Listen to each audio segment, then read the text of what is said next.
আমার নাম নুরুজ্জামান নূর, সবাই আমাকে নুনু ভাই বলে ডাকে। জি ধন্যবাদ নুনু ভাই। দর্শক আপনারা এই মুহূর্তে জানতে পারলেন আসন্ন চাকসু নির্বাচনে নুনু দাঁড়িয়ে গেছে এবং এই, তুই আমাকে চিনোস? তুই আমার ক্ষমতা সম্বন্ধে জানোস? মাথা কিন্তু গরম হয়ে যেতেছি কিন্তু। দর্শক আপনারা এই মুহূর্তে দেখতে পাচ্ছেন নুনু গরম হয়ে গেছে এবং এই, তোকে নগদ ভরে দেবো কিন্তু। দর্শক নুনু আমাকে ভরে দিতে চাচ্ছে। হ্যালো ভাই। হ্যাঁ, কি হয়েছে? ভাই সাংবাদিক তো উল্টা পাল্টা নিউজ করতেছে, বলছে নুনু দাঁড়ায় গেছে।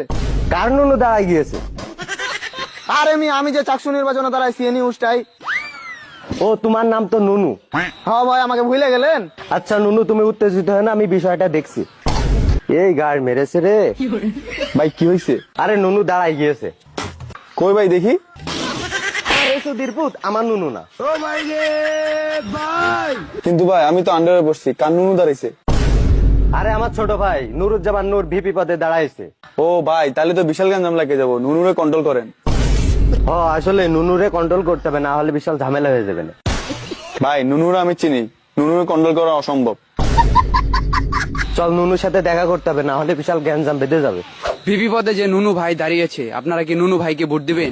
জি না, নুনু ভাইকে ভোট দিব না। নুনু ভাই ক্যাম্পাসের নারী শিক্ষার্থীদের সন্তুষ্ট করতে পারেনি নুনু। ভাই, নুনু ভাই আমাদের মেরে ফেলবে, সব উল্টাপাল্টা নিউজ করেন না।